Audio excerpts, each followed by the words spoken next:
Welcome back to the second night of the St. Bernard Chamber's Political Forums. My name is Jacques Alfonso, and I currently serve as the co-chair of the St. Bernard Parish Chamber of Commerce Political Forums Committee, along with Lisa Bowen. I'd like to thank all of you for coming out tonight to learn more about the candidates seeking office. Before we begin, I'd like to thank Roxanne Adams of St. Bernard Parish Government Clerk of Council, Rachel Segura and Leo Murphy of the Parish Government Film Department and Television, and Randy Russo from WDSU for their assistance again this evening, making this event a success. I'd also like to recognize the St. Bernard Chamber's 2023 annual sponsors. Without their support, events like this would not be possible. At the parish pillar level, we have Chalmette Refining, the Port of New Orleans, the St. Bernard Economic Development Foundation, St. Bernard Parish Government, and Valero. At the commerce partner level, we have Associated Terminals and the Ranch, and at the business advocate level, we have Clements Insurance Services, Complete Logistical Services, Gulf Coast Bank and Trust, and Silver Slipper Casino. Along with Atmos Energy, EMR Metal Recycling, Frederick J. Segura Investment Company, Hancock Whitney, Ordez Electric, Rain CII, Richie Lewis Council at Large West, and SSE Steel Fabrication. Thank you for your continued investment in the Chamber. I'd now like to introduce David Clements Sr., the 2023 Chairman of the St. Bernard Chamber of Commerce.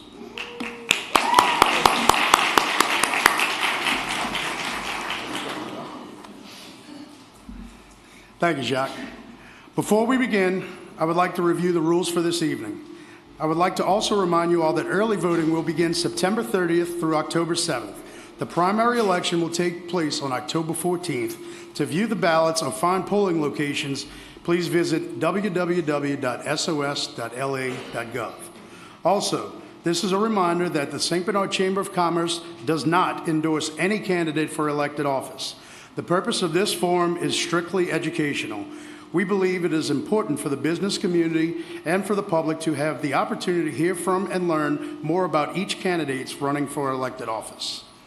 The questions used tonight were prepared by a committee of the St. Bernard Chamber of Commerce. We would like to thank the committee co-chairs, Jacques Alfonso and Lisa Bourne-Cott, along with the committee members for their hard work in preparing for tonight.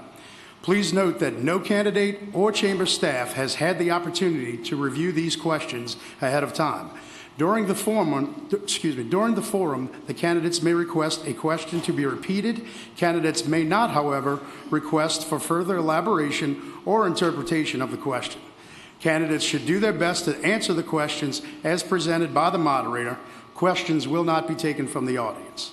Candidates will be mindful of the timekeepers and will end properly when his or her time to speak has ended. Candidates will be respectful of their opponents and refrain from any interruptions.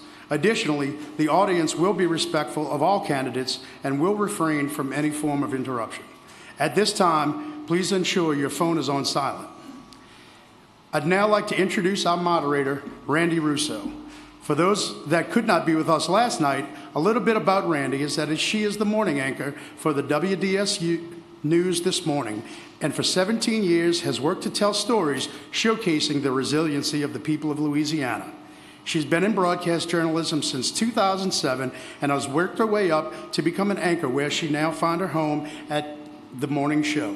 As an award-winning journalist, Randy reports on a range of topics from festivals to storm recovery, education, and breaking news. Her proudest job is mom to Jacques, Stella, and her puppy, Huey P. Long, who all share her zest for life and love of Louisiana. Please join me in welcoming our moderator, my beautiful cousin, Randy Russo. Thank you and good evening, everybody. I'm really excited to jump back into things again tonight and hear from even more candidates, this time running for state senator, parish president, council at large East and West, Council District E, and then closing it out with Council District E. So we've got a full schedule ahead of this. D&E, yes. We have a full schedule ahead of us, so we're going to get things going. But at this time, I would like the candidates running for state senator to take the stage first. All of the other candidates running for parish president, council at large East and West, districts D and E. You can join a member of the chamber council behind the stage, the council chamber behind the stage. You'll then be instructed on when it's your time to come forward. So at this time, those candidates running for state senator, Ray. Anywhere I think there's not a piece of paper, is where you can see, yeah. So the candidates for state senator, Ray Garofalo and Bob Owen. And each of you will give a 60-second opening statement to us. I'm going to give you a round of questions, then you'll get a 60-second closing statement. I'm going to ask you 3 questions apiece. Now, if you want me to repeat it for you, I certainly can, but I cannot elaborate on the question or interpret it for you. And we're going to start off our forum now with your opening statement. Each of you, again, have 1 minute, and we'll begin with Mr. Ray Garofalo with his opening statement. Thank you, Randy. You guys know me. I was born in Araby, raised here. I'm a grandfather. I have 3 grandchildren. I'm a dad. I have 3 children. My wife, Joan, and I, who's here in the audience tonight, and I raised our children together in Miro, and I'm getting a ringing, and it's driving me crazy. I've been in the legislature for 12 years. I've had the honor of representing you guys for 12 years. I'm an attorney. I've been an attorney for 30 years. And I've owned, operated, started, and continue to operate several successful businesses. On every metric, I am the best candidate for state senate. I highly encourage you to go to my website, voteray.com, www.voteray.com, real easy to remember. Research my background, my biography, and my accomplishments, and make an informed decision when you vote for your next senator. I humbly ask that you do that.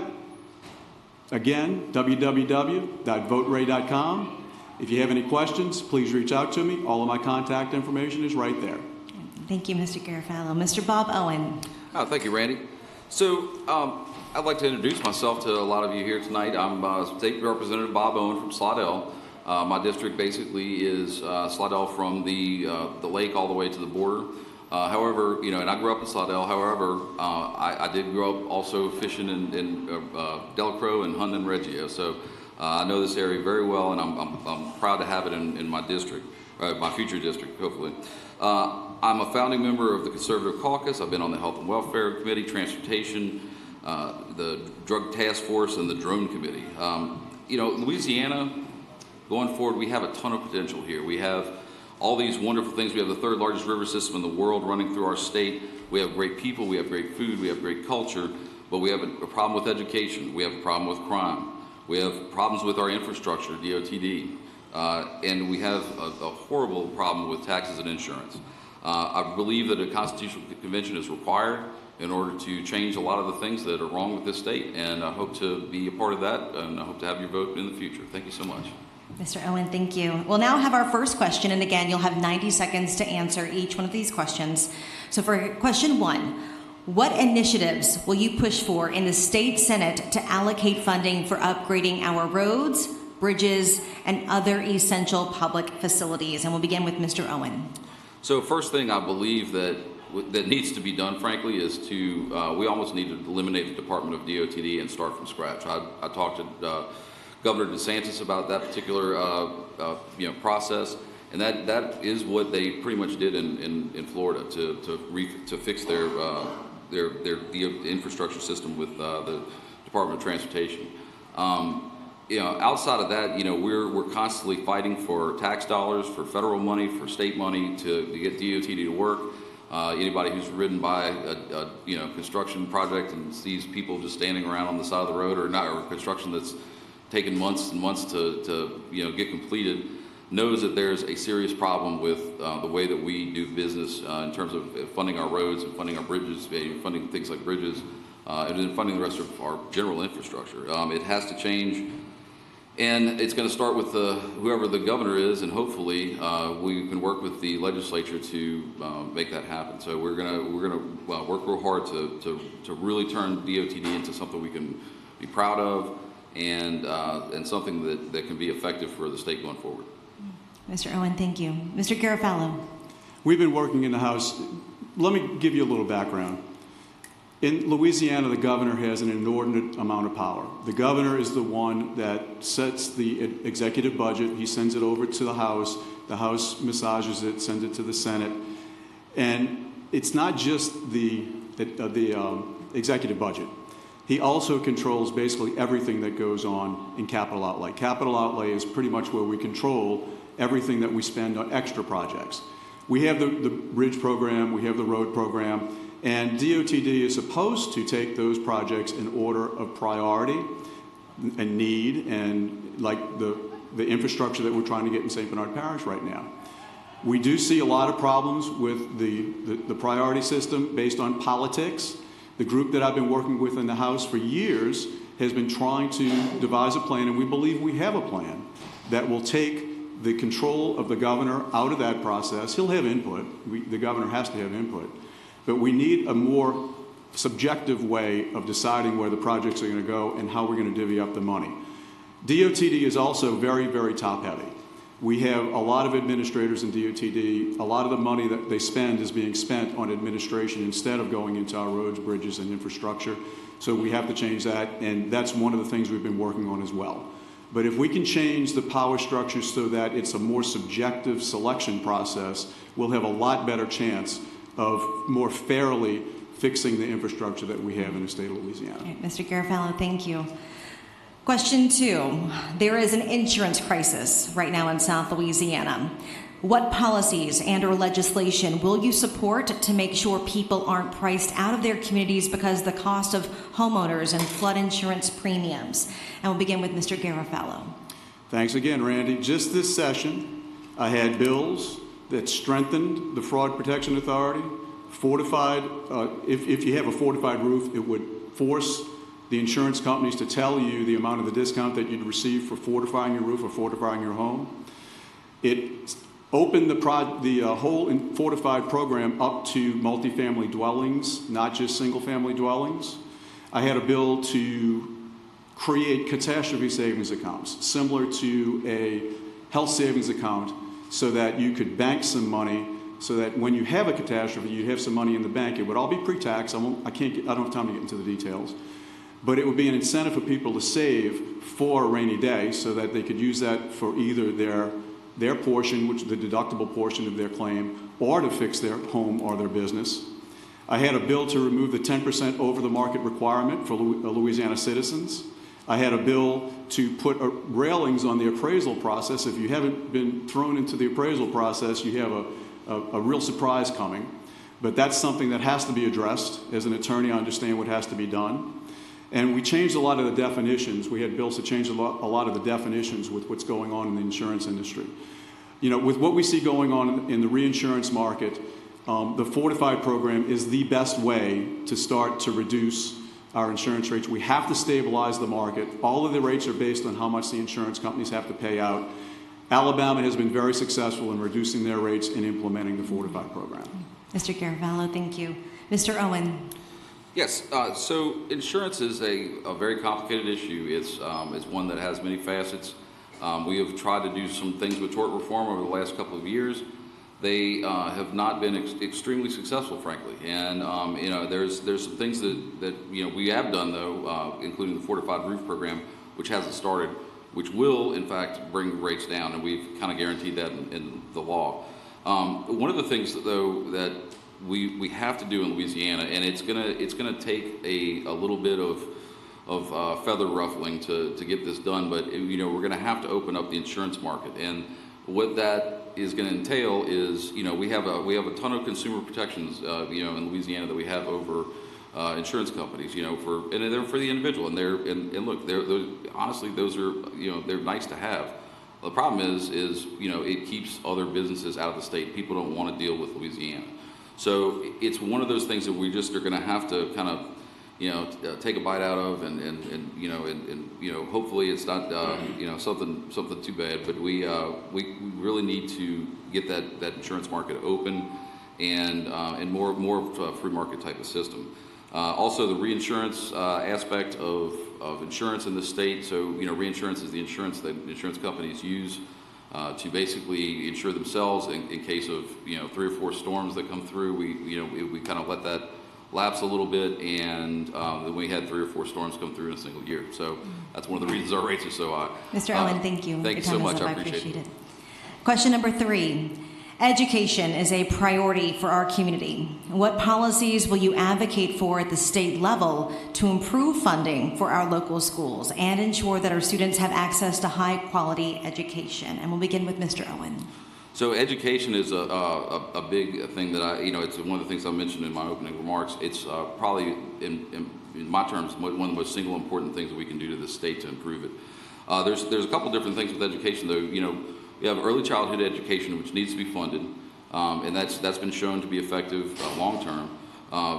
We just passed a bill recently that doesn't allow children who cannot read by the 3rd grade.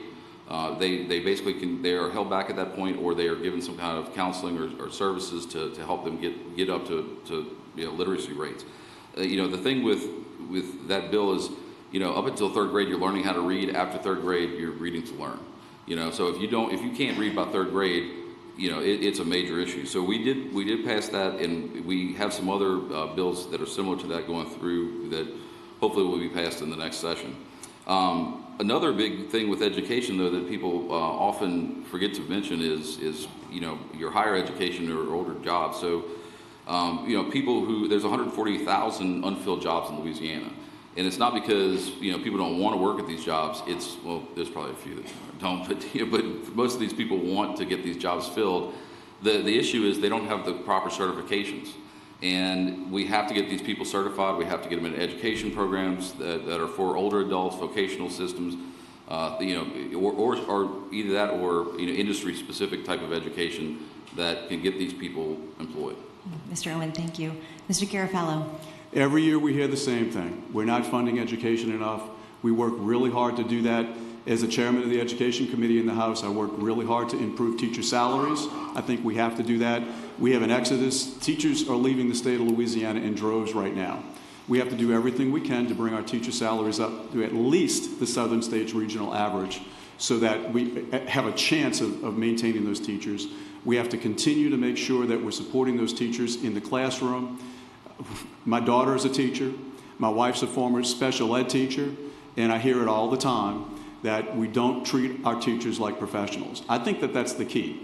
We have discipline problems in our classrooms. We passed the child protection bill last year. I worked with the author and helped her get that bill through. Not the child protection, I'm sorry. We have those as well. The Teacher Protection Act last year. And what that says is essentially that we're going to give our teachers some limited liability should they try to stop a fight in school. If somebody gets hurt, if they get hurt, we're going to protect them and stop them from being sued so that they won't lose their house just because they're trying to discipline a student. And again, in my humble opinion, I think we really have to do something about the discipline in the classrooms in order to bring up the standards of our students. We're 49th in the country almost every year.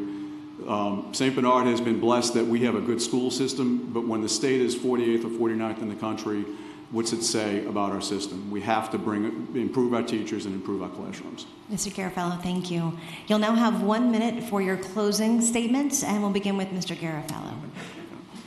Look, for the past 12 years, I've fought to promote our existing businesses and to do everything that we can to attract new business into the state of Louisiana. Some of the things that I've been fighting for on crime, I've fought to deter crime and to protect our businesses and the customers that go to those businesses so that they feel safe. For education, we've fought to improve our workforce development and to increase student standards. For insurance, and that's most recently, we've fought really hard to try to stabilize the marketplace and to lower insurance rates, not just for businesses, but for individuals as well. The competition that we're facing on a state level is fierce. We don't have time for nice guys and good old boys in the state legislature anymore. We need fighters. We need warriors who aren't going to be afraid to do the work and make the tough decisions to keep Louisiana strong.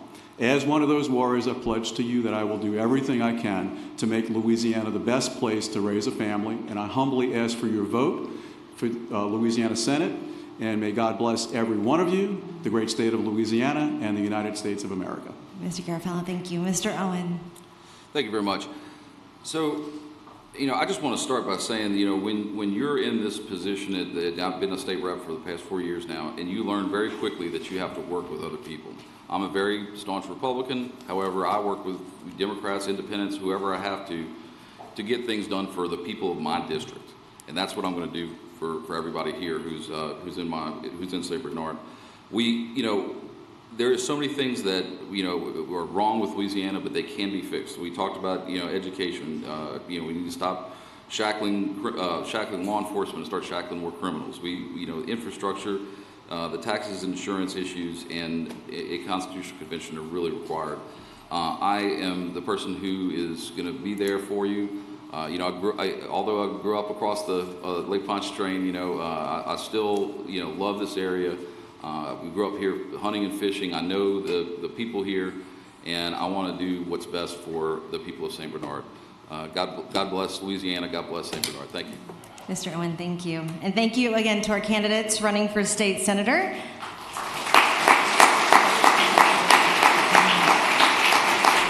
And we are now going to hear from the candidates running for St. Bernard Parish President. And again, just a reminder, make sure your phones are off. And if you need to have a conversation, just exit the doors to have that conversation. So we are now going to introduce our St. Bernard Parish President candidates in alphabetical order. Carrie Calais, Wayne Landry, Emile Pelletieri, Louis Pomez.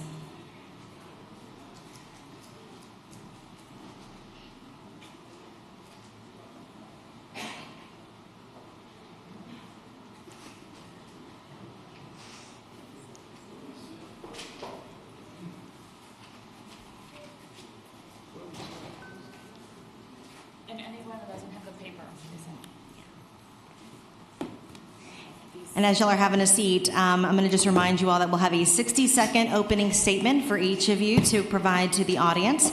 After our round of questioning, you'll also get a 60-second closing statement.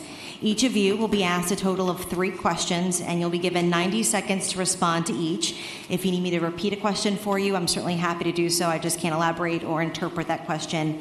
But we're going to start off our forum with our opening statements. And again, each of you have 1 minute. We got Fred and Eugene over here, so pay attention. They are great little timekeepers. And we're going to start it off with Ms. Carrie Calais with 60 seconds. Thank you, and thank you for the Chamber for hosting us tonight. My name is Carrie Calais, and I'm running to be St. Bernard's next parish president. I believe that I'm the best choice for this position because of my qualifications, my involvement, my experience, and my relationships. I believe that I'm the only candidate that can say that they have all 4 of those qualities. I'm a lifelong resident of St. Bernard. I went to high school at Archbishop Hannon, graduated with honors, and then got my bachelor's degree in political science from SLU. For the last 20 years, I have been a managing partner of a multi-million-dollar business, and I own my own real estate investment company. I've been involved in the civic community long before I was elected to office. I've been chairwoman of the St. Bernard Chamber of Commerce. I co-founded Leadership St. Bernard. I have been secretary-treasurer of the Save Louisiana Coalition and a board member of the Nunez Community College Foundation. For the last 8 years, I have served as your council at large East, and I've been proud to be a part of the progress that we've seen in St. Bernard. I'm running to be your next parish president because I want to keep us moving forward on that path. Ms. Calais, thank you. Thank you. Next, we have Mr. Wayne Landry. Thank you. I'm Wayne Landry. I bring to this campaign a degree in public administration and a wealth of experience in navigating through the intricacies of government bureaucracies. I have 38 years of experience as a CEO and basically working with government entities. This experience is all in the upper level of administration. Our parish deserves a leader who understands the complexities of our administrative systems and can thrive within them. My educational background and my administrative experiences hands-on, I think I'm that leader that can help us bring our parish forward in the future. I know firsthand the challenges that our community faces, and I'm willing to put my expertise in motion to help solve these things with accountability and transparency. I appreciate your consideration for me as your parish president. Mr. Landry, thank you. Next, Mr. Emile Pelletieri. Hi, I'm Emile Pelletieri. I'm a lifelong resident of St. Bernard, class of 1980, graduate from Chalmette High School.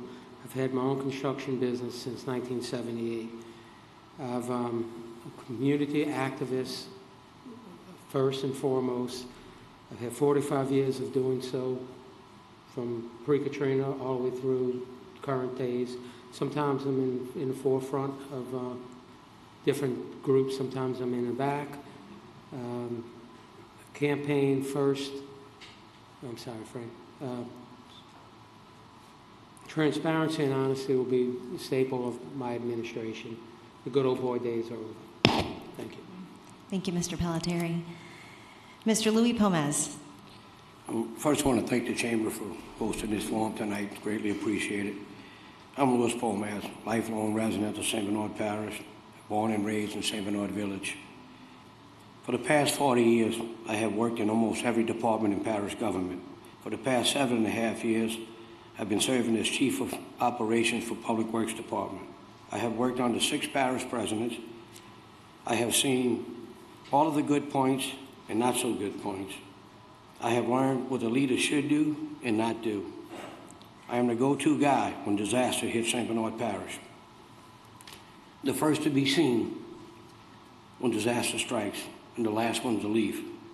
I have a great working relationship, Council, St. Bernard Sheriff's Office, and the Southeast Flood Authority. There's no other candidate in this race that knows the ins and outs of parish government like I do for the past 40 years. Thank you. Thank you, Mr. Pomez. We'll get to our questions now for question number 1.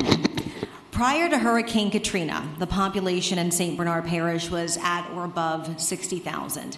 Presently, the population is closer to 45,000. If elected, what will you do to encourage people to live and work in St. Bernard? And we'll get with Mr. Landry. Oh, thank you. Well, first of all, one of the things that we have to recognize is what made St. Bernard great years ago was our way of life. My generations ago, my grandparents moved here to do trapping in Delacroix Island, and it was the way of life and the natural resources we had. Obviously, if the port comes, it's going to make it an overwhelming challenge for all of us to bring people into St. Bernard. I think I'd rather have people come to St. Bernard and the big landowners develop it for residential areas as opposed to businesses like the port. Those types of investments aren't good. I'm not interested in those billion-dollar investments. I'm interested in the investors that come in and invest in their homes. And that's going to be what brings St. Bernard back to where you get the right kind of people populating St. Bernard. The amenities, of course, are something else that we have to do. The blight that we have to correct that. I mean, we've got blight all throughout the parish, so we have to get stricter code enforcement and do those things that make our way of life like it used to be. I guess, you know, what I'm saying is we got to make St. Bernard great again. Just, you know, it was a great place to live, and it still is. But if we allow this port to come in, I think it's going to hamper us so badly that it's going to be very difficult to attract new people. What attracts new people is us. We have to clean up our act, move forward, make St. Bernard great again, and people will come back. Mr. Landry, thank you. Mr. Pelletieri. One more time. Yes, sir. So prior to Hurricane Katrina, the population in St. Bernard Parish was at or above 60,000. Presently, the population is closer to 45,000. If elected, what would you do to encourage people to live and work in St. Bernard Parish? Okay. I had checked into the population just because I was curious. When we were kids growing up, we were close to 52,000. Well, I'm sorry, could we speak closer into the mic? Yeah. Thank you. I'm sorry. Can you hear me now? Yes. Okay. When we were growing up, my age group, we had about 52,000. So we're about 10,000 less, more than we have now, which, you know, when you're a kid, you think that there's not as many people as there is. But anyway, I am safety first, support our schools, our police, our firemen, and I'm okay with the population like it is, as long as we take care of our own. So I'm not looking to encourage anybody. Yeah. Mr. Pelletieri, thank you. Mr. Pomez. You know, after Katrina hit, St. Bernard Parish did a really good job on bringing back the residents to St. Bernard Parish. I think we back up right now to about 45,000 population. The council put together Ms. Gillis McCluskey and them was sold on St. Bernard and Araby area. We started moving houses, at $350,000 to $400,000, bringing our residents back to St. Bernard. That was going great until the insurance rates went through the roof. The homeowners insurance is stopping a lot of property sales throughout the state of Louisiana. I think together we need to get with the legislators and a couple of the insurance companies to see what we can get to lower this insurance on the homeowners to help sell some of these homes that we have that's available in St. Bernard Parish. Thank you. Mr. Pomez, thank you. Ms. Calais. Yes. So when, one of the things I've heard recently is, when someone is running for office, you should look at their record, not what they say. And one of the advantages I have is for the last 8 years, that has been our priority. When we came into government in 2015, we had scattered redevelopment. We had 1,000 lots that were out of commerce, and we didn't have the quality housing stock that we needed to bring back population in St. Bernard. And that was our mission. We knew if we wanted to bring businesses, we had to foster an environment that was prevalent for residential growth. And we did that. We started the Sold on St. Bernard campaign. We created a housing stock that was viable in our market. We brought young families to St. Bernard. We were able to create a housing stock that was attractive to people living across our region, and we made St. Bernard a place that people wanted to be. We have become the fastest growing parish in our state, and Arabi has become the second fastest growing suburb in our nation. And that is because of the efforts we've put in over the last 8 years. We're going to continue that effort. We're going to continue to make sure that St. Bernard is a place that our region wants to go. And our safety and our school system and all of the quality of life that we have brought to St. Bernard will draw people in to want to be a part of what we've created here in our parish. And insurance is definitely going to be an issue. And I think I'm uniquely qualified to be able to go to Washington, D.C. and work with our congressional delegation and use the relationships that I've already built to make sure that we can make the best possible situation for our residents. Ms. Kelly, thank you. Question number 2, and again, you have 90 seconds to respond.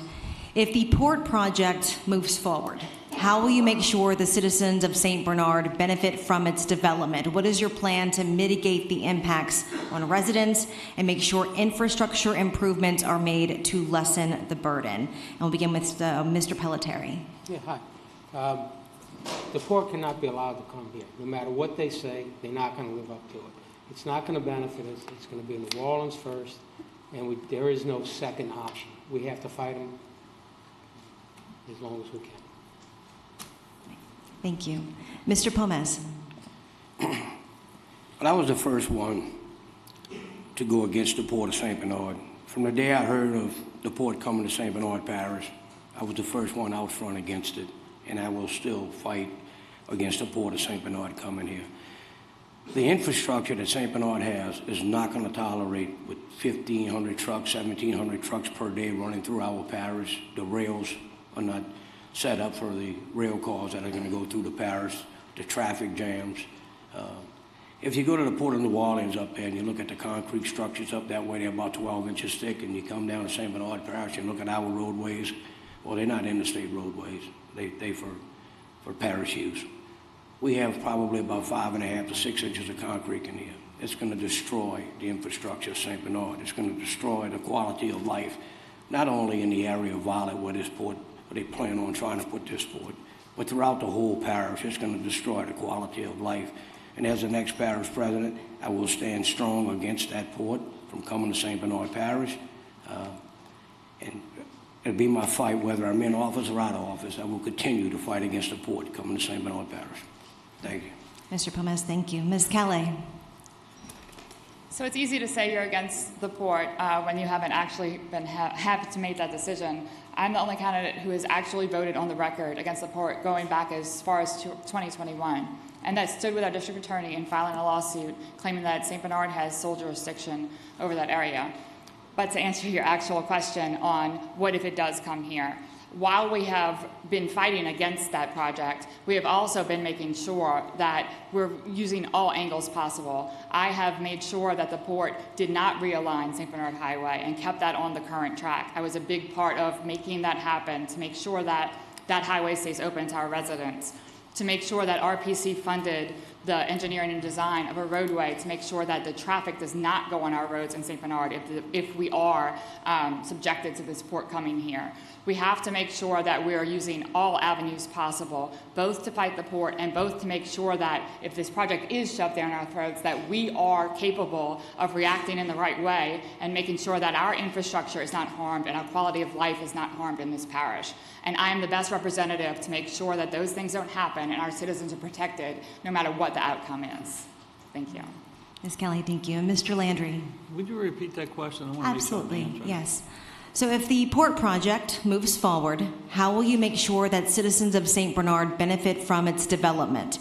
What is your plan to mitigate the impacts on our residents and make sure infrastructure improvements are made to lessen the burden? Okay, so obviously it doesn't do any good to just say I'm going to stop the port and all that. You know, you have to have the right administration to put together the right team of environmental scientists and other people that can litigate the issue. I can promise you this, and I hadn't made one promise yet in this campaign, but I'm going to make it now. We'll leave no stone unturned to try and stop the port, because in my heart of hearts, I know that destroys our way of life. But to answer your question, how would we mitigate it? It's a hypothetical, so I'm going to give you a hypothetical answer. You know, there's a lot of, they're talking about 2 million containers a year passing through St. Bernard Parish. Obviously, the things is infrastructure, our subsurface drainage, all of that gets destroyed. Without having a superhighway built from that port to the interstate, I can't see how in the world that port could actually be put in place. I mean, there's just no way to move that many trucks through St. Bernard Parish. I would look at taxing some kind of way in the hypothetical, because remember, I'm not going to leave a stone unturned to stop it. But I'd look at some form of tax. I know we can't do a tariff on some of those containers as they pass through St. Bernard, if in a hypothetical we can't stop it. But we would have to siphon off some monies, because we're going to desperately need monies that we just don't have in this parish to maintain the roads, the drainage, and it'll even affect our storm drainage, the pumping stations, because of the drainage that's subsurface. So that would be what I'd do to mitigate it. Mr. Landry, thank you. Question number 3. Now that the parish is responsible for its own drainage, how will you prioritize budgetary funds to fully fund infrastructure to support drainage and mitigate street flooding? What criteria will you use to determine which projects get funded first? And we'll begin with Mr. Pomez. Well, currently, right now, with the administration we have in the council, we have approximately about $11 million worth of drainage work that's about to go out for bid. So we got a good start on that for the next administration coming in. There's going to be a really good start on drainage. The money's already there. The projects are already designed. It's a great start for the next administration. When it comes down to the pump stations, we inherited 8 pump stations from the Southeast Flood Authority. And pump stations were in horrible condition. In the last 2 years, I think we received somewhere around $7 million to upgrade these pump stations. We put 4 new engines. Each one of the engines was about $400,000 a piece. About $500,000 a piece. The gears to turn them pumps was about $400,000, and the rebuild of pumps was another $300,000. The money didn't go far. There's still a lot of money needed for the drainage in St. Bernard Parish. We're maintaining about 160 miles of drainage canals with equipment that's approximately 18 years old, bought right after Katrina. That equipment's anywhere from $300,000 to $400,000 for each piece of equipment. They about hit their lifespan today. So the drainage is going to be a very important role for the next administration coming in, and a lot of hard work and a lot of money to be spent. Thank you. Okay. Mr. Pomez, thank you. Ms. Kelly. So I think drainage is probably going to be the biggest challenge that faces the next administration.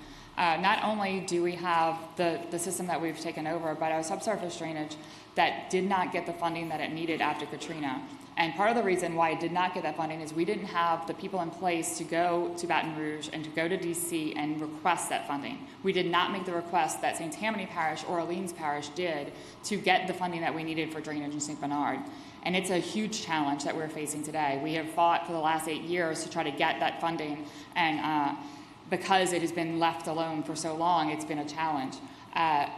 I believe that I'm the best person for that position because I have the relationships in place. I've had the meetings with Senator Kennedy and Senator Scalise in Washington, D.C. I have those relationships already to bring the dollars that we need to be able to fix those problems. That is not a problem that local dollars can fix. It's just much too big.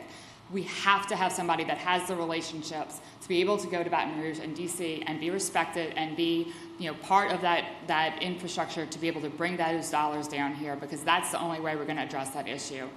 We also need to make sure that our drainage canals are an asset in St. Bernard. We have waterways all throughout St. Bernard that are just dealt with instead of made into an asset.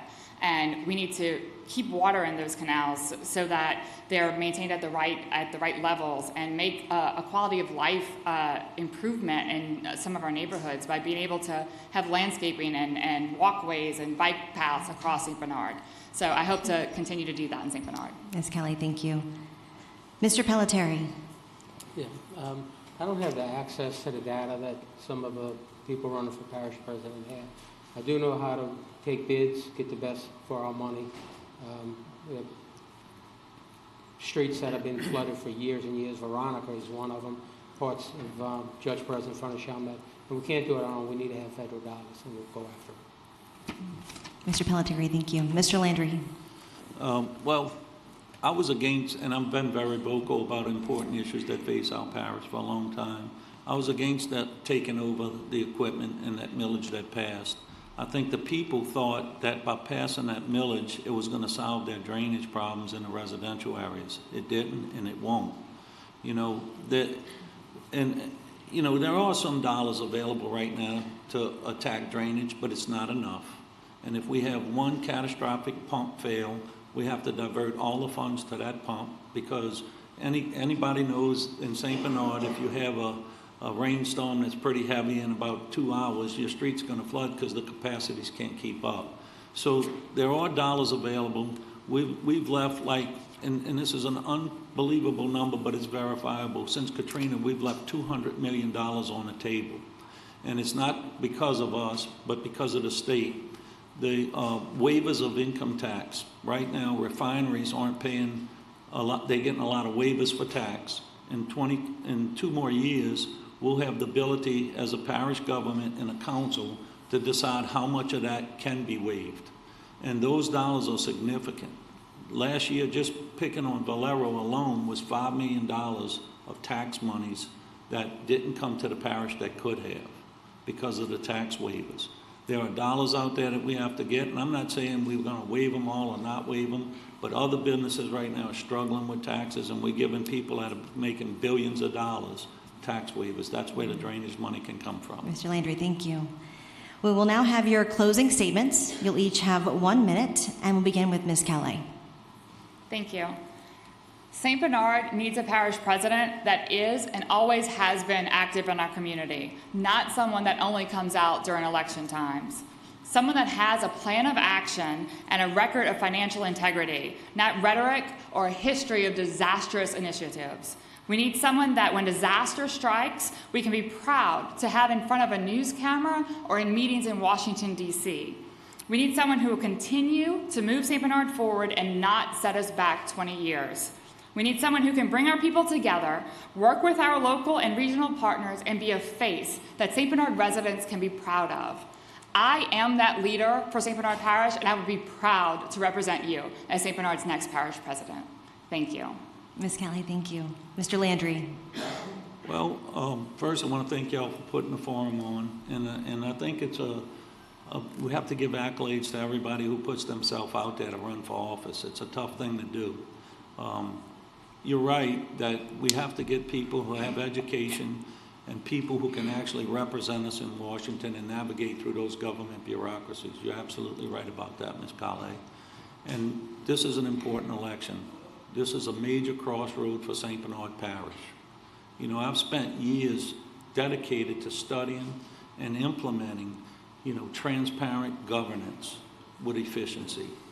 And really, that is what we need right now in St. Bernard Parish. We need a leader that can take the reins, pull teams together, make things happen, but more importantly, we need a team that can actually go to Washington and represent us in such a way that we're able to obtain funding. The finances are easy. I've managed $60, $80 million budgets, but everything else comes hard. Mr. Thank Landry. you. Thank you. Mr. Pelletieri. Yeah, hi. Just a couple things.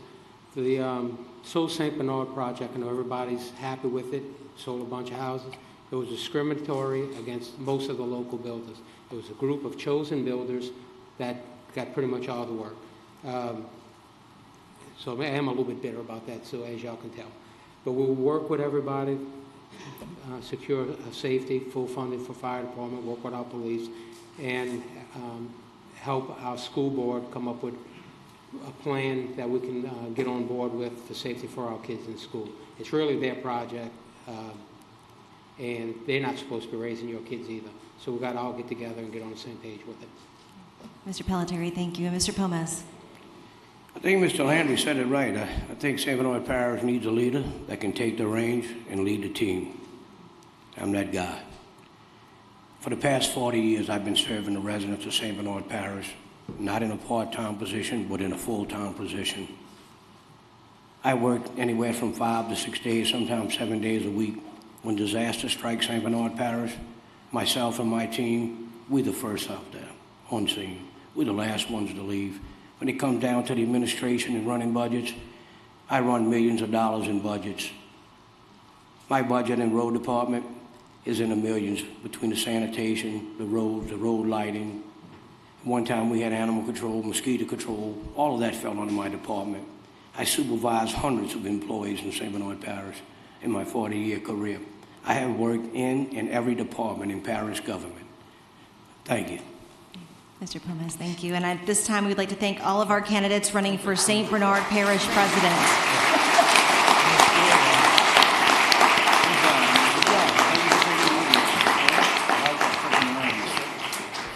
At this time, we will now hear for the candidates running for Council at Large East. So if you guys can come up to the chamber.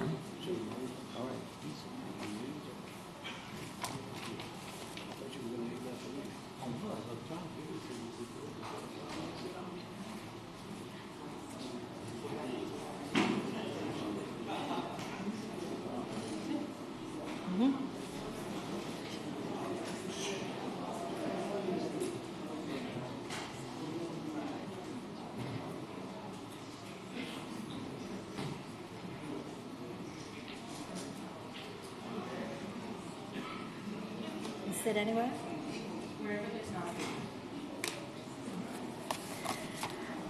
All right, at this time, we're going to get going with Council at Large East with our candidates Wanda Alcon and Fred Everhart. Each of you will be giving a 60-second opening statement. I'll also give you a round of questioning. And can I get the audience to just remain quiet while the rest of the forum is going on? That'd be great. Thank you. I'll ask you a total of 3 questions apiece. You'll get 90 seconds to respond to each. If you need me to repeat a question, I'm happy to do so. I just can't interpret or elaborate on that individual question. So we're going to start off our forum with 3 opening statements. And again, you have 1 minute apiece. And we'll begin with Ms. Wanda Alcon. Thank you. Thanks to the Chamber for this event. I'm Wanda Alcon. I'm married to my husband, Clyde. We have 3 sons and 5 grandchildren. I'm born and raised and lived my whole life in St. Bernard Parish. I graduated from St. Bernard High School and am a legal secretary and a certified administrative assistant. I'm deeply involved in my community in organizations like the Autism Awareness Crew, Battered Women, Los Lano Society, and the Business and Professional Women's Club. I have received a Legislator of the Year award from the Alliance for Good Government twice. I've received the Lieutenant Governor Ambassador for Tourism Award, and I've been named Woman of the Year by St. Bernard Business and Professional Women's Club. When I decided to run for office, St. Bernard did not have the best reputation. After being elected, I worked with my fellow council members and the administration to try to make the best. We focused on making the best government that we could for our residents. Thank you. Ms. Alcon, thank you. Mr. Fred Everhart. Thank you all for coming out today. Great crowd. My name's Fred Everhart. I've been a lifelong resident of St. Bernard Parish. I was elected councilman in 2008 to 2012. Was re-elected back 4 years ago for this term as councilman of District E again. My history goes back to construction. I've been in construction for over 24 years, and after Katrina hit, I went 100% commercial fishing. I'm engaged to Miss Vicky Morales. April 26th is our wedding, and I have four beautiful children. And I look to be your next councilman at large in District in East. I was waiting for him to pick that paper up. I'll wait for you to give us all an invitation. Well, come on. All right. All right, well, we're now going to have our first question of the evening, and for this question, you'll have 90 seconds to respond. Question number 1. If elected, what is your plan to open fire stations 11 and 12? And we'll begin with Mr. Everhart. That's a great question. I led the charge on getting Fire Station 11 back open. We are currently working on 12. We're going to have to pass some more legislation to try and force the parish president to go ahead and start the process and put the funding in place.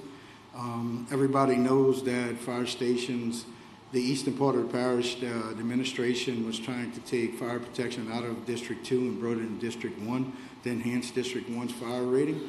I led the charge, and we beat the administration. We've got our trucks and our manpower back. So as far as 11 and 12, 11 is open already. And, the station's not built, but the truck is down there. And we're also working on rebuilding Fire Stations 12. Mr. Everhart, thank you. Ms. Alcon. Thank you. I am in much support of opening 11 and 12. As Fred said, 11 has a fire truck and manpower down there. But I'm also would like to bring back 2. I would like to create the best possible fire department that we can have for all our residents, from Delacroix Island, Shell Beach, Hopedale, all the way to Araby.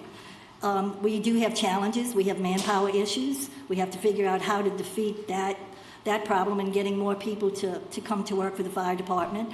We have a new chief, and we have some great people. I respect the firemen because they go into fires and to save lives. It's a tough job. They need to be equipped. They need to have the right machinery and everything to do their job. And I will check into however we can, whatever we can do to help them succeed and to give fire protection to everyone in St. Bernard. Ms. Alcon, thank you. Question number 2. What do you hope to accomplish in this term that you were not able to accomplish in the last 4 to 8 years? And we'll begin with Ms. Alcon. I think we have a lot of drainage issues that we need to try to get more funding for.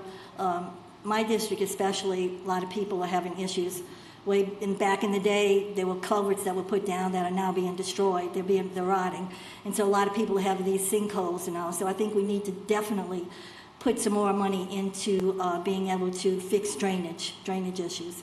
We also, we could always improve some of our roads.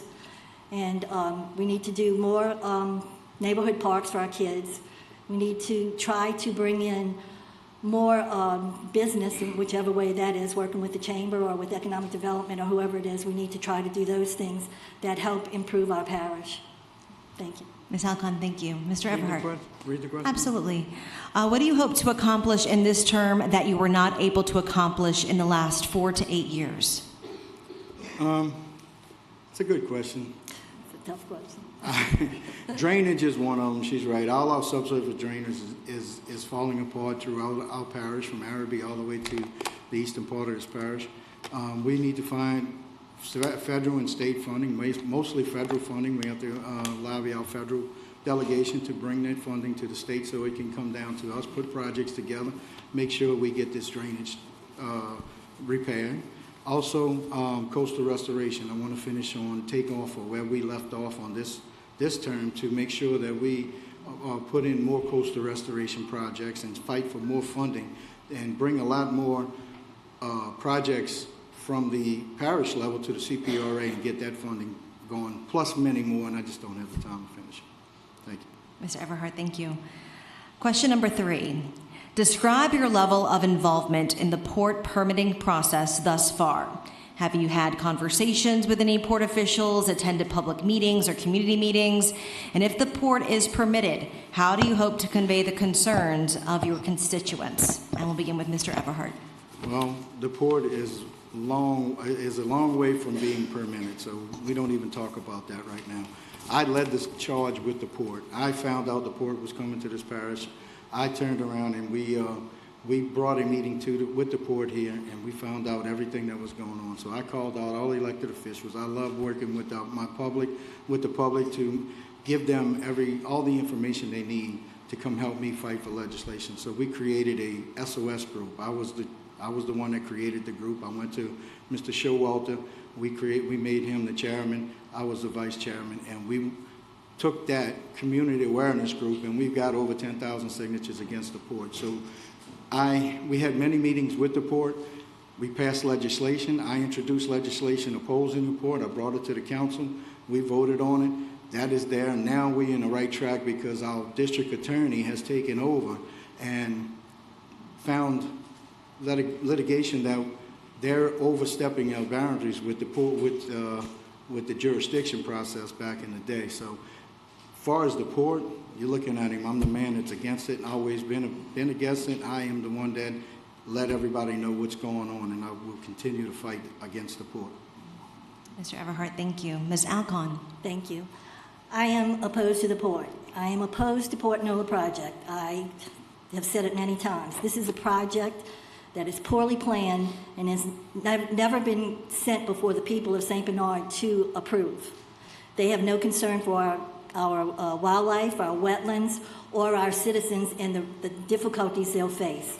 However, I will fight until the first shovel goes in the ground.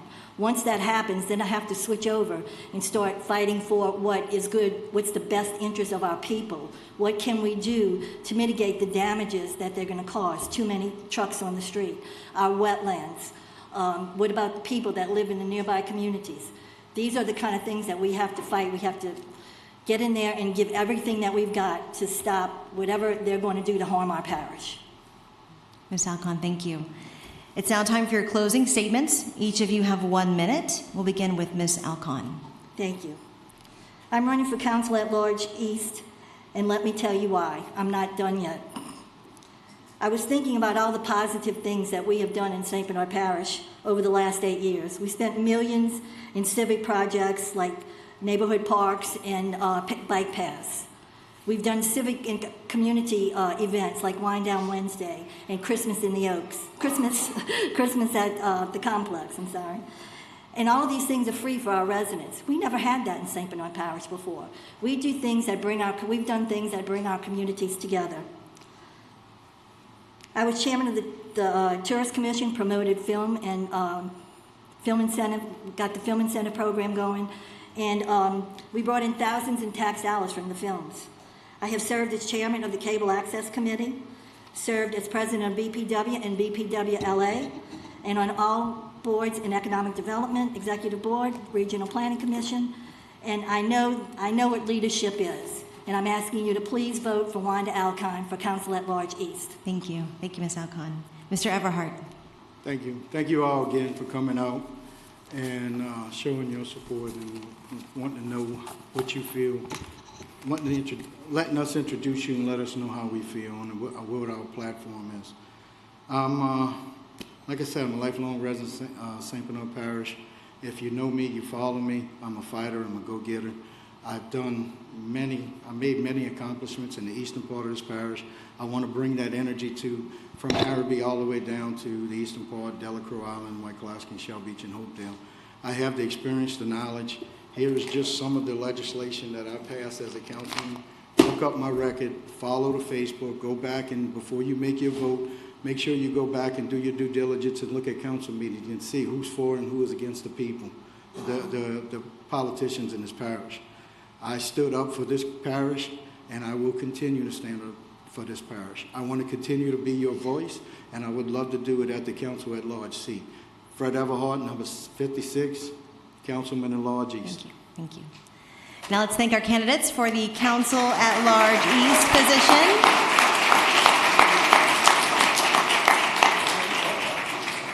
At this time, we're now going to hear from candidates running for Council at Large West.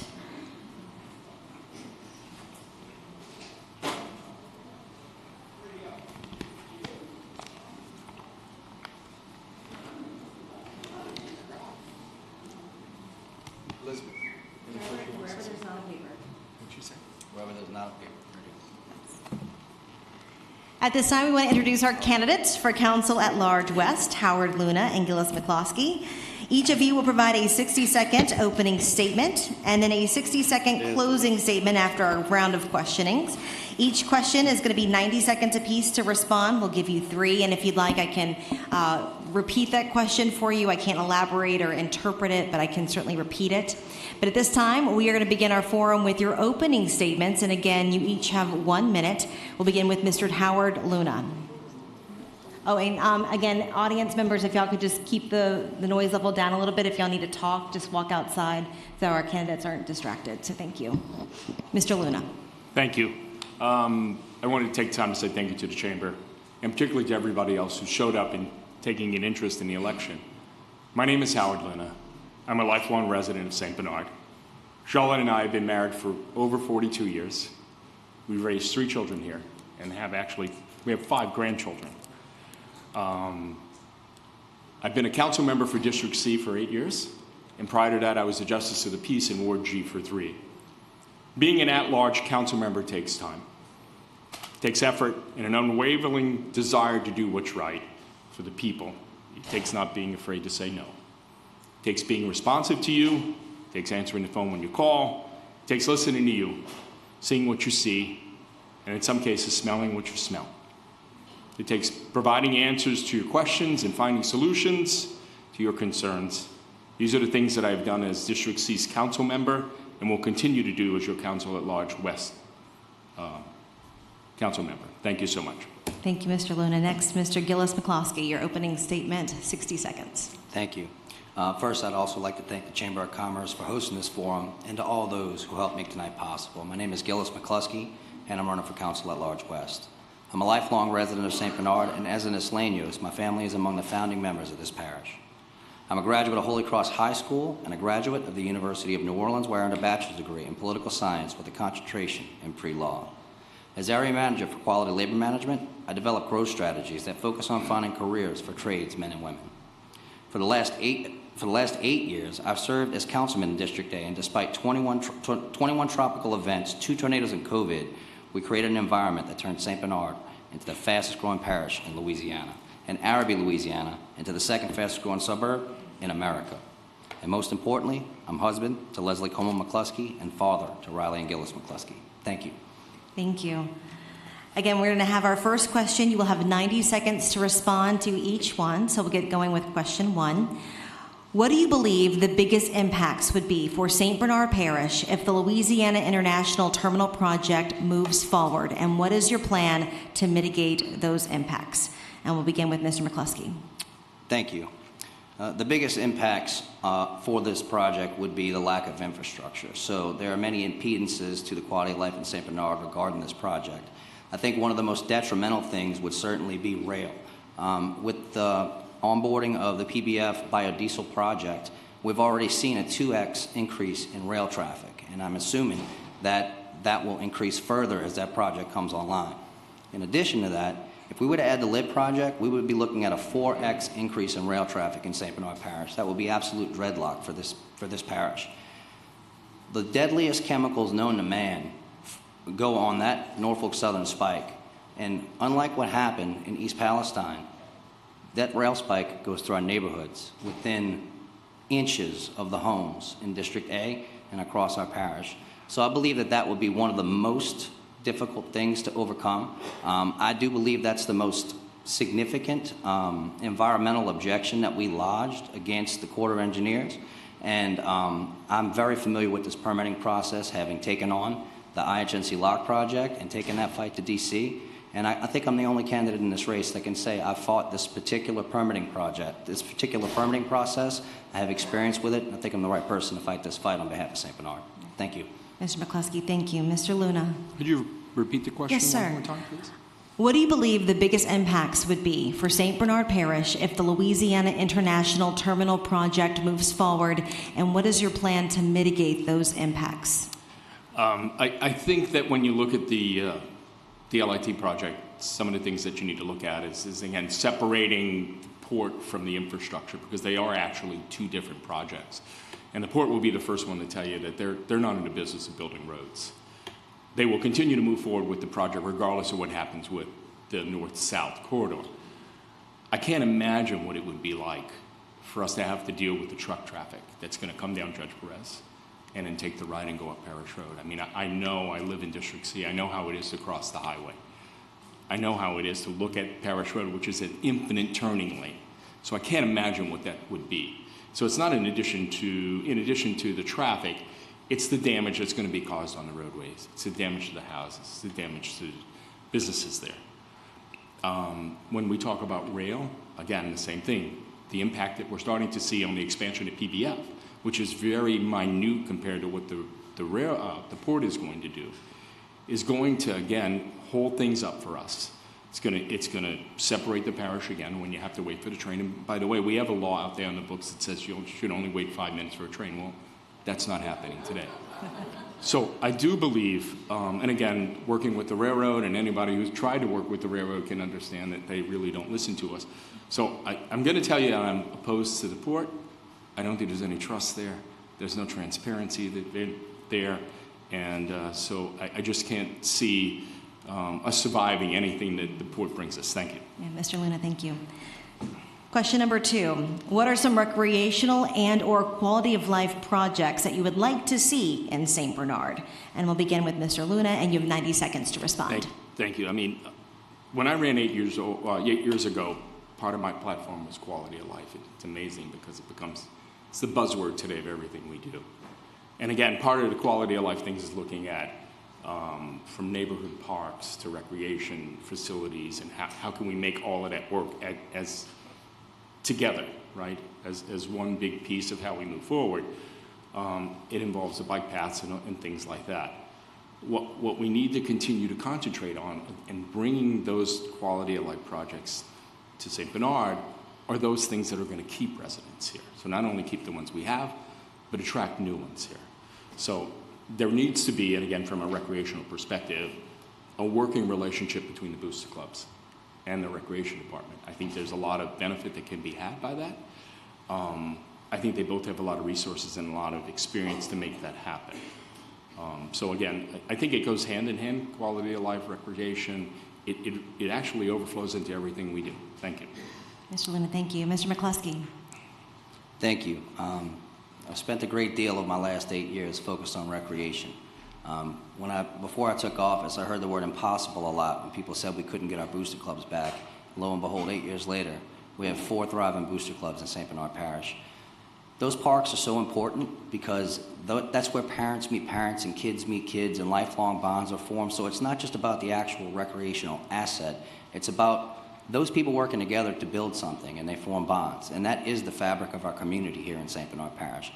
One of the things that I believe is lacking for St. Bernard Parish is something for our kids to do other than playing on video games, right? So yes, we have sports, and that's a super important thing, but we need to create other amenities. We had an event at the Aycock Barn the other night. It was an outdoor movie night, and it was fabulous. I mean, it was so great to see our kids experiencing something different in St. Bernard, and just playing, and we need a lot more opportunity for that. We just created a dog park, and we also have Vista and Patricia Park coming online in 2024. So I believe that recreation is one of the most important quality of life amenities that we can focus on in St. Bernard Parish.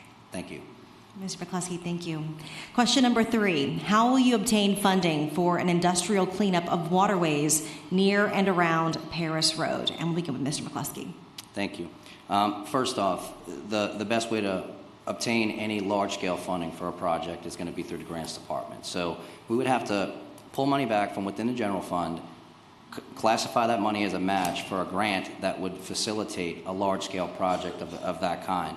I believe that working through that process is something that I've done quite a bit as a councilman. I'm very familiar with the grant process. I'm very familiar with the budget and how to allocate funds from one space to another. So I believe that will be the way to do it. Thank you. Mr. McCluskey. Mr. Luna. Cleaning up the waterways is important, and not just along Parish Road, but through all the canals and that move through the neighborhoods. From a funding perspective, the cheapest money that we could actually go after would be a full grant that we don't have to pay back. The second thing is we look at matching grants, so where we have to, for example, contribute 20% of the total project, and then the government or the state chips in the rest. And then the last one, of course, is actually there's two more. One is to utilize what we have in terms of Go Mesa money that we can use for cleanup in coastal projects to handle those. I think that that's important for us. I think from a funding perspective, we have to continue to look at where we spend our money and are we spending it in the right place and maybe reallocating things somewhere else. It's focusing is what it's all about. It's understanding where we need to focus our attention. Parish Road's important, but we got a lot of other places in the parish that need help as well. Thank you. Thank you. And now it's time for your closing statements. You'll each have 1 minute, and we'll begin with Mr. Luna. Thank you. I believe every year is critical for us. Promise to work on things that are important for our community, like look for the best way to deal with coastal erosion that doesn't impact our fishermen or our environment. Gain our share of infrastructure money. Provide fire protection and emergency response for everyone in St. Bernard. Support a compliance department that's proactive and ensures that compliance applies to everyone. Provide the resources to improve the handling of water. Finding ways to assist our local fishermen and to protect their way of life. Look for quality of life projects that actually protect our way of life. Look to spend your money as we spend ours. Fight the development of the port, no exceptions, no compromising. And find a balance between economic development and quality of life. There are common needs across all districts. There's also a quality to each one as well. And this uniqueness, it's this uniqueness that makes us different, but makes us special.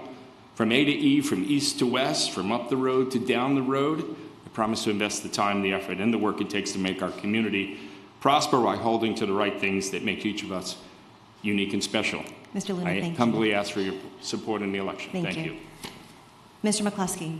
Thank you. The most important thing an elected official can do is deliver on the promises they make to the people who elect them. I make it a point to publish my goals with the intent of holding myself accountable. 8 years ago, I promised to repair the water lines, assist with the creation of neighborhood associations, leverage grant funding, create a strategic marketing plan, and to extend Old Araby's success. We've accomplished those goals, and I have a new set of goals for St. Bernard. We will grow our commercial sector by focusing on economic development. We will improve code enforcement. We will increase fire protection. We will reduce insurance rates. And we will fight to stop the Port of New Orleans from executing a disastrous plan for an unwanted project. This requires an in-depth understanding of governmental budgeting, complex federal permitting procedures, and the ability to engage at the local, state, and federal level. That's why I feel I'm the best candidate for this position. My name is Gillis McCluskey, and I'm asking for your vote as Council at Large West. Thank you. Thank you very much. Thank you to our candidates now running for Council at Large West.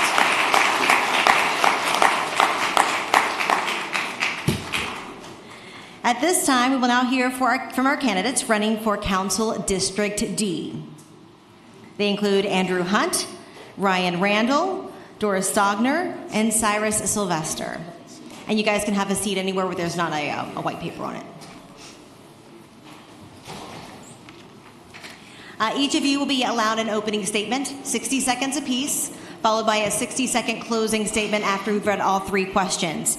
Each question will have 90 seconds to respond. If you need me to repeat a question, I can definitely do that. However, I cannot elaborate or interpret a question. And again, I'm going to ask the audience, as all of you are kind of getting settled once again, just keep the noise level down. It's a little distracting for our candidates when they hear you talk.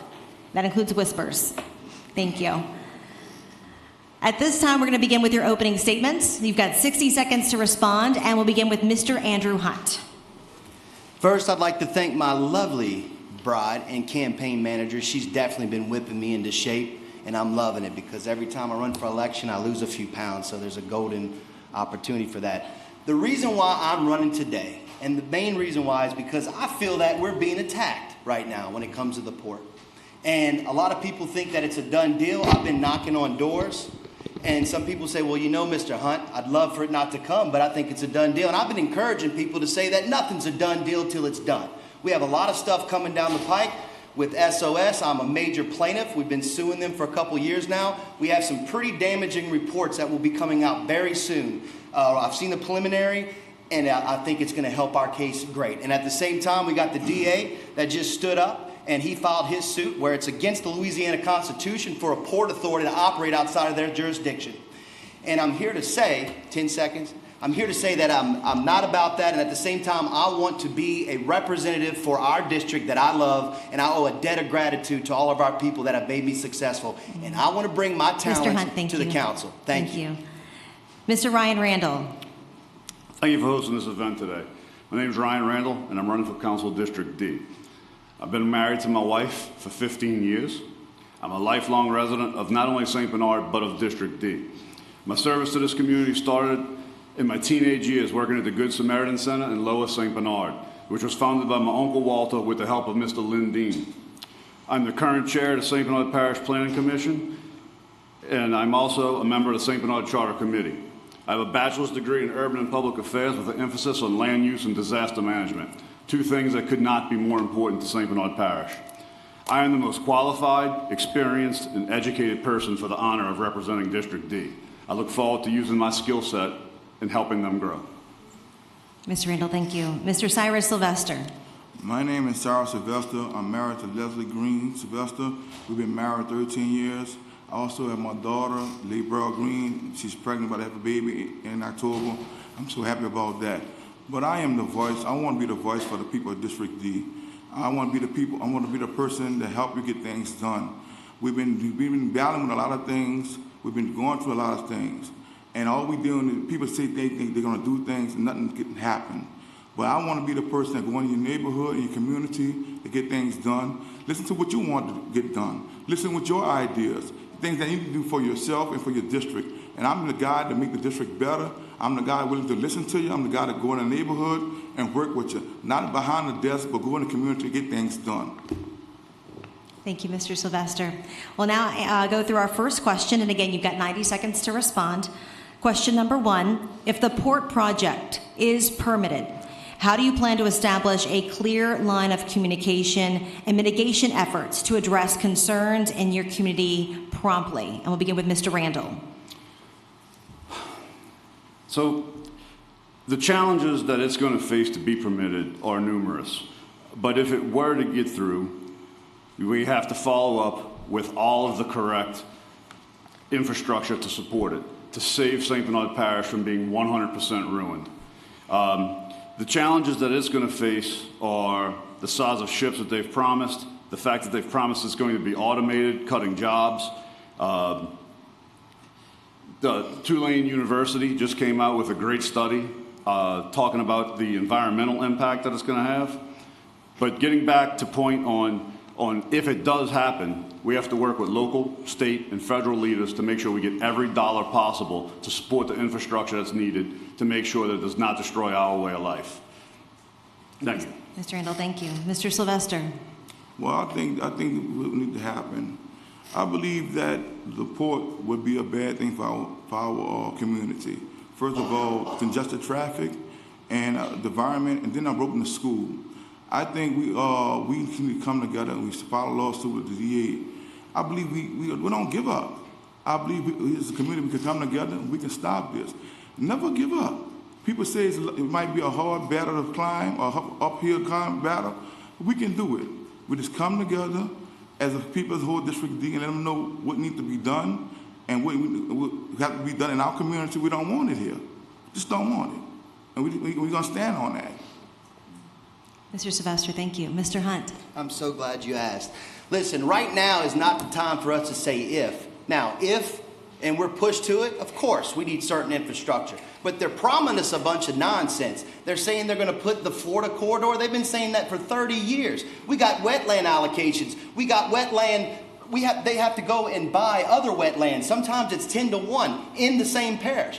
There's land acquisitions, environmental studies. It's never going to happen. If we get this port, expect it. It's coming right down Judge Perez. It's coming right down St. Bernard Highway. After 2 years, one street will always be closed because of the damage that they're going to put on there. We don't have the time nor the inclination to talk about a done deal. What we need to do as a community is come together and know that things are starting to snowball for us, okay, guys? So it's time to encourage everybody and let us know that this fight isn't over. We have just begun to fight. And if the support so happens to come, let me tell you something. We got a study out right now. It's going to be obsolete by the time they're done. I'm an unapologetic capitalist. I'm all for people to pick themselves up by the bootstraps and go make money and create jobs. But at the same time, how are you going to build something in an area, by the time it's done building, it's obsolete? Everything's going to mega containers. They're shipping cities over here. Logistically, it makes sense business-wise. Guess how much this port's going to get? Zero.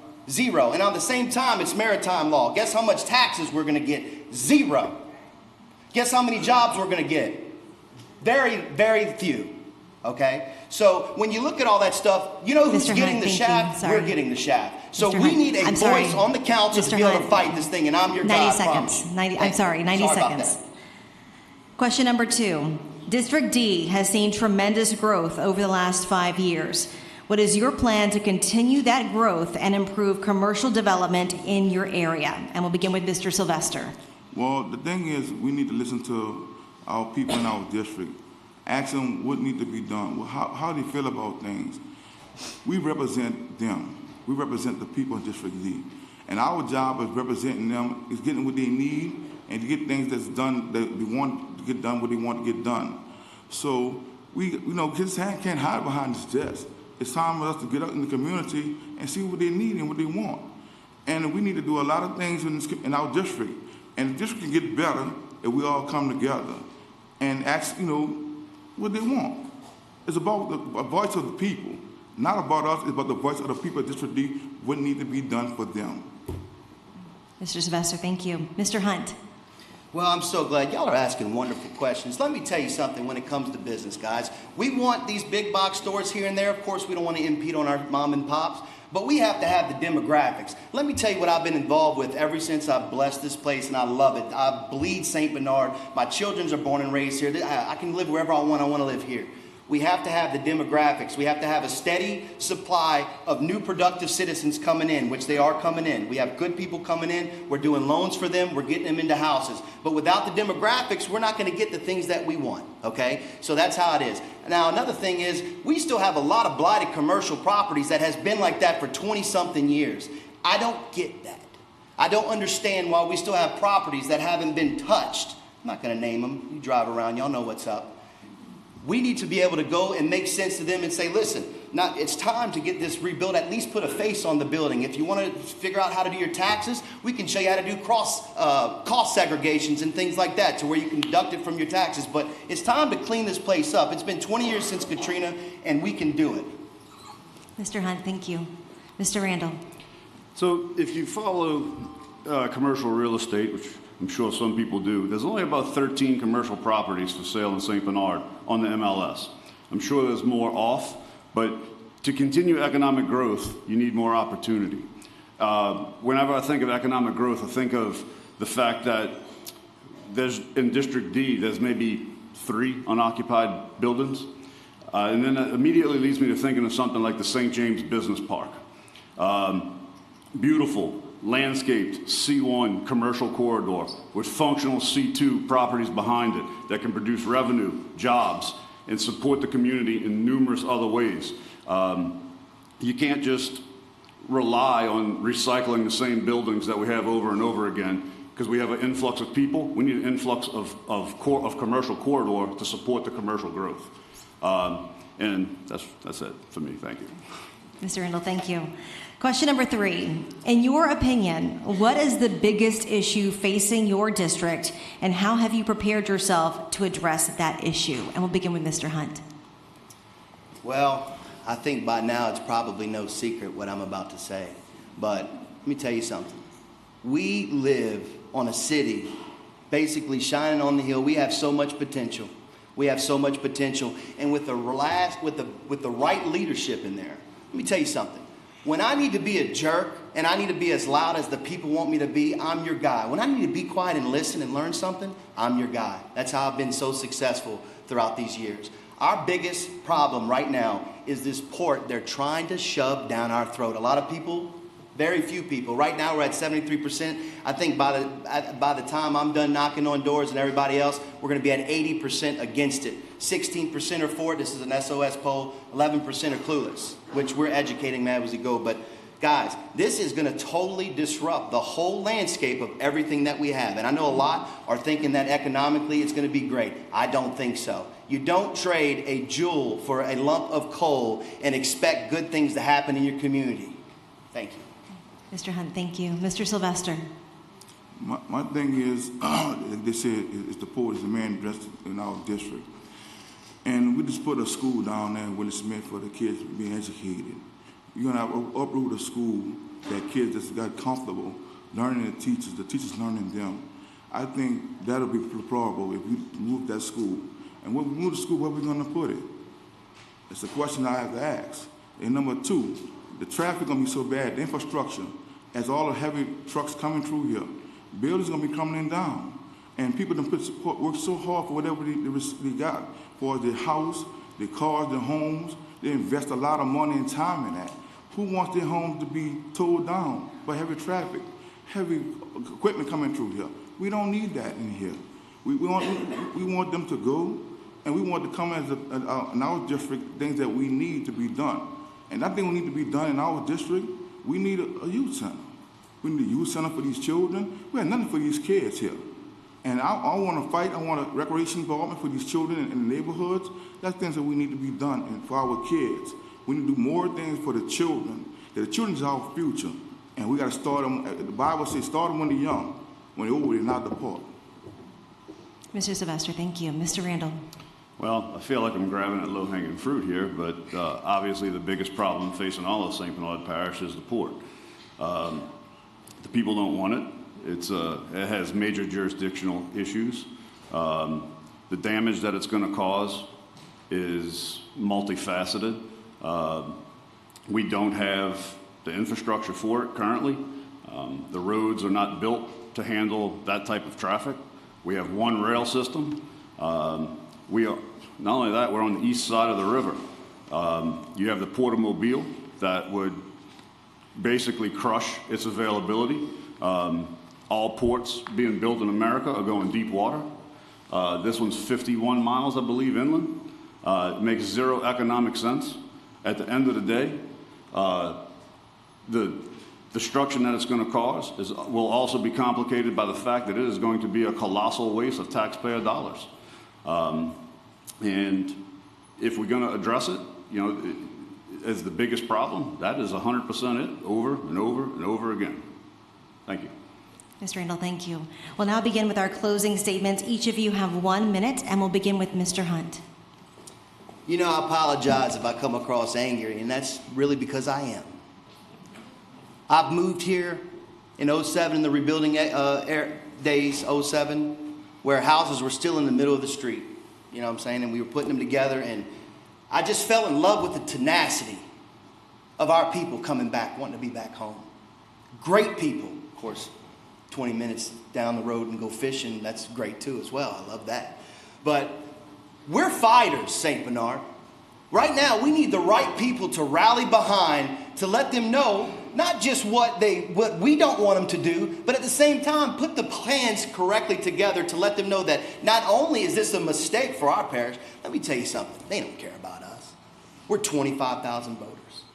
But I tell you what, 25,000 people coming together that can join together and rally behind leaders in our community, we can make some things happen. So if you want to come and talk to me, you come talk to me. I want to shake your hand. I'm in this to win it, and I promise you I'm not going to be a good councilman. I will be a great councilman. Thank you.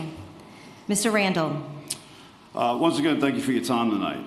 My experience in working for multiple Fortune 500 companies has prepared me for one of the most challenging tasks a councilman can have, the budget. I've been involved in multi-million-dollar budgets and been held accountable for every penny.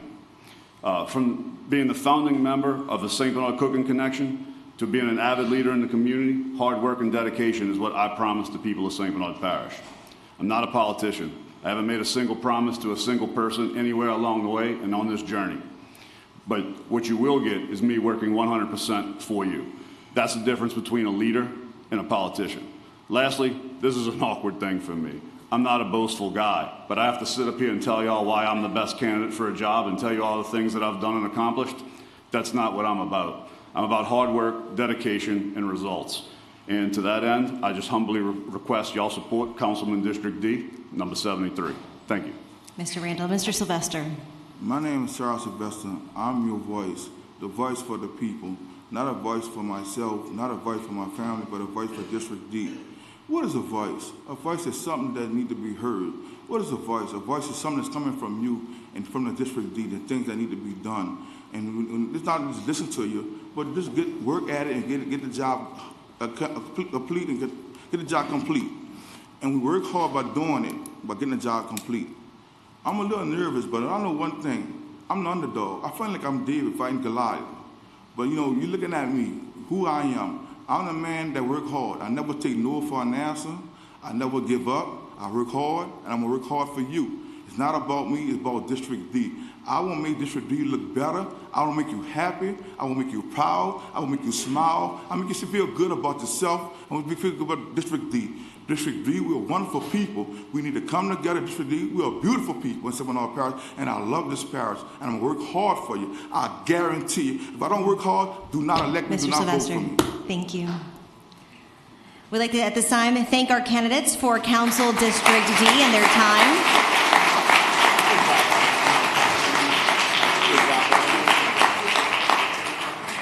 At this time, we're now asking the candidates running for Council District E to come forward.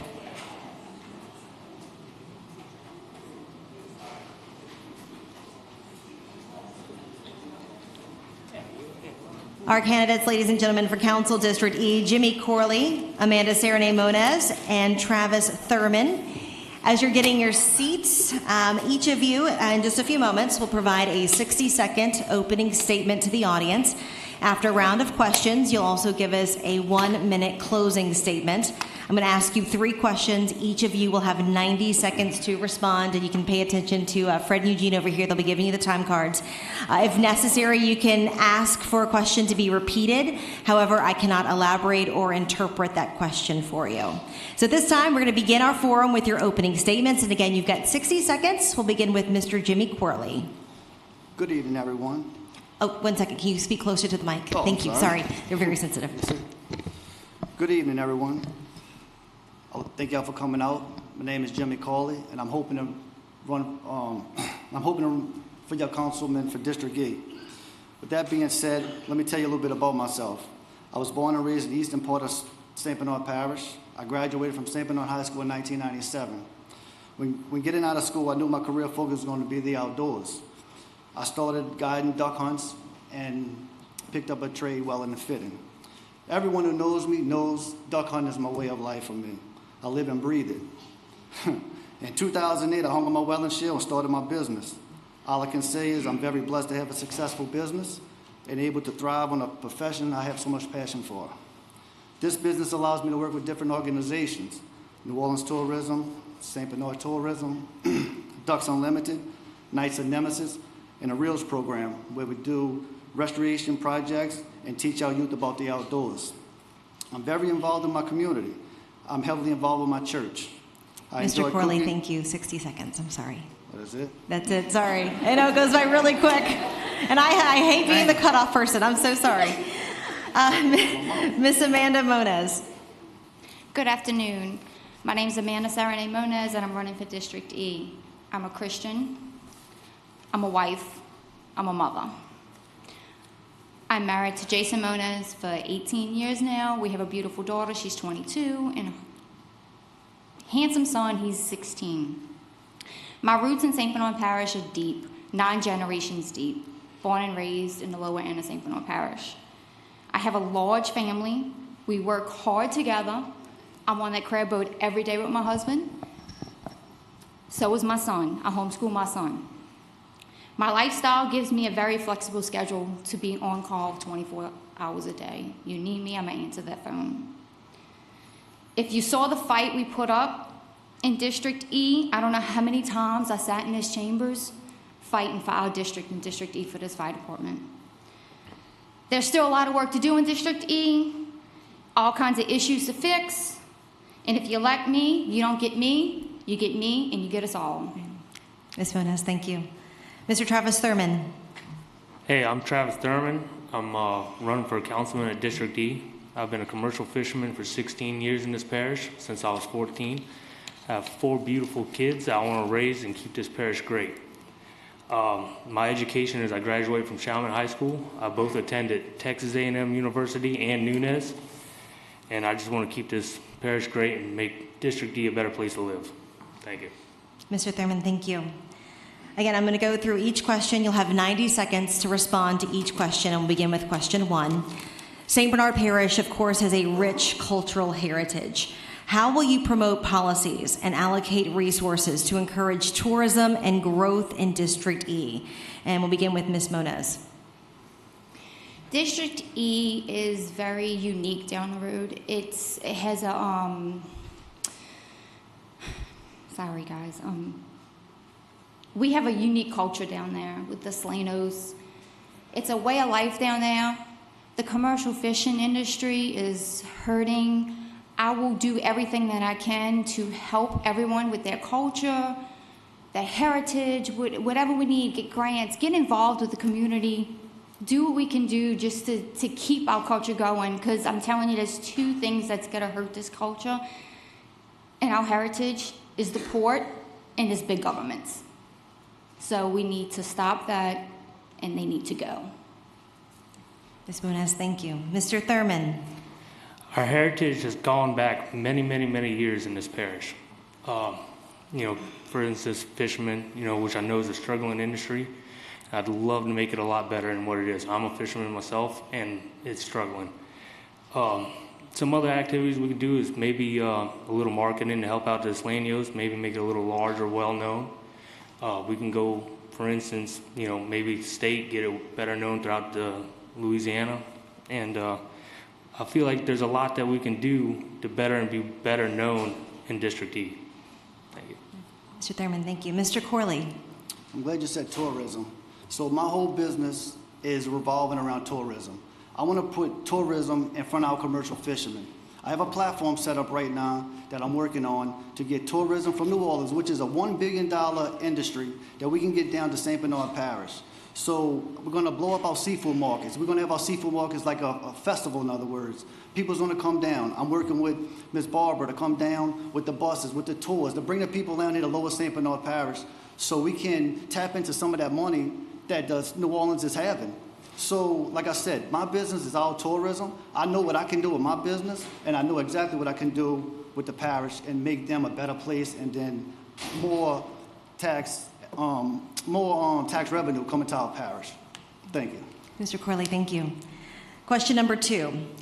Coastal wetlands are vital for our ecosystem and our economy. How will you work to protect and restore these wetlands while balancing the needs of industries and residents that depend on them? And we'll begin with Mr. Thurman. Yes, thank you. So we can definitely look into the funding and what's going on right now in the coastal restoration. Maybe ask them what their future plans are. Make sure that they have a long-term goal. And then if maybe there's always room for improvement, maybe we can start a different idea in a different situation to do a different kind of restoration or somewhere else to better ourselves. Thank you. Mr. Thurman, thank you. Mr. Corley. So I work with a foundation called the REALS program. We do restoration and coastal marshland restoration projects. We go out there, we plant grass, we put wax myrtles, we put pine fiend grass in. So we just did a project, I guess about a month or 2 ago, where we was in Mosquito Bay, and it's all blocked in by concrete barriers. So when a tidal surge comes in, it'll hit the concrete barriers. So we went behind there, we planted a bunch of pine fiend grass, we planted 1,800 bulbs just to build up our marshland. Right now I'm working with them to try and get some wax myrtles, so we can go plant some wax myrtles down. And we got, 500 I think were requested for us, so I'm just waiting on funds, hoping that they give us funds to go do that project. Thank you. Mr. Corley, thank you. Ms. Moniz. Can you repeat the question, please? Absolutely. Coastal wetlands are vital for our ecosystem and our economy. How will you work to protect and restore these wetlands while balancing the needs of industries and residents that depend on them? Well, there's a lot of projects going on with our wetlands. There's good ones, there's bad ones. I will fight with the ones who are not doing right. The ones that are doing right, I will work with, and we can do what we need to do. the ones that are demolishing our land, oil industries and the Corps engineers, they've taken away land that we'll never get back. So we really need to work with them, work with the companies who are really going to go out there and do that can restore our wetlands. Ms. Moniz, thank you. Question number 3. What are the main concerns of the commercial fishing industry in St. Bernard Parish, and how will you address those issues if you are elected? Mr. Corley. So imported shrimp is our #1 goal. But right now we have to keep fighting that. I will fight that to the end. But right now, our fishermen are starving. I have a fella right now who got 10 boxes of shrimp on their boat they cannot get rid of. That's why I want to bring the tourism down to St. Bernard Parish, promote it, get our tourists to come in, buy our seafood from our product. I want to build a platform so we can just put it like on the internet. Facebook only goes so far. The internet is where it needs to be. So 2 of my friends, which they own their business, and they're going to take it and then build a site. So when the fisherman comes in, they can put it on a website, say, I got 400 pounds I need to get rid of, and we just market it. We have to market and then pull the tourism in St. Bernard Parish, and I got the capabilities and availabilities to do it. Thank you. Mr. Corley, thank you. Ms. Moniz. The commercial fishing industry down there, they're tough people. We've had some bad times. We will get through this, but St. Bernard Parish is a knit community. The commercial fishermen are hurting right now, trying to sell their seafood. We need to come together as a community and get our local restaurants should be willing to sell local seafood. I mean, the big corporation, the big government is which really, they started this, they hurt this. We need to fight and we need to get them to fix this. Because we're tough down there. But we work together and we stick together as a family, very family-oriented people down there. And when you get behind them, they'll work together. Thank you. Ms. Moniz, thank you. Mr. Thurman. Could you repeat it, please? Absolutely. What are the main concerns of the commercial fishing industry in St. Bernard Parish, and how will you address those issues if you were elected? Like I said before, I'm a commercial fisherman myself for the last 16 years. That's all I've known, besides my new company in college. What I would like to see is a lot more marketing and maybe a fresh produce, fresh seafood place opened up in Lower St. Bernard that is advertised very well. Maybe over the internet, maybe over some hotels or anything like that in New Orleans, to get the people down here to help the dwindling fishermen that we have right now. We can market it to get more profits of it. We can definitely look into federal grants, federal funds to help the people that are starving, like myself. Thank you. Mr. Thurman, thank you. At this time, we'll now have your closing statements. Each of you will have 1 minute, and we'll begin with Ms. Moniz. This is my promise to District E. Elect me, and my only goal is to serve you. I don't work for the parish president. I work for my community, and I work for my people. If you elect me, you get a team behind me that will fight to the nail for you. Thank you very much. Ms. Moniz, thank you. Mr. Thurman. Yes, thank you. Like I said, my name is Travis Thurman. The reason I'm running is to help the Lower St. Bernard end to get noticed. We're forgotten people down there, and we can go on and on and on about that. But 4 things on my agenda, definitely, that if I get elected, is the safety, fire department, lights, whatever it may see, EMT, and definitely to fight against the port. I have a different plan on fighting it, and I'm going to hopefully allow y'all to notice that. Also, child activities. We have no child activities, and I'd like to do that. I got 4 children, and every time I have to go outside the parish to do something with them. And then, foremost, the fishermen. I'd like to help them out as much as I can. Thank you. All right, thank you to our candidates here for Council District E. Oh, I'm sorry, I'm sorry, Mr. Corley. I totally skipped you. I'm so bad. I had you already marked down. So, Mr. Corley, sorry, your closing statement. I hope y'all share my vision and passion, my dedication to keeping our culture and heritage secure. Please give me an opportunity to serve you and our community, keeping our port in St. Bernard Parish strong. One thing about me is when I have passion for something, I never give up. Thank you again for coming out, and I hope everyone can Have a good evening, and God bless. Thank you, Mr. Corley. And again, I apologize.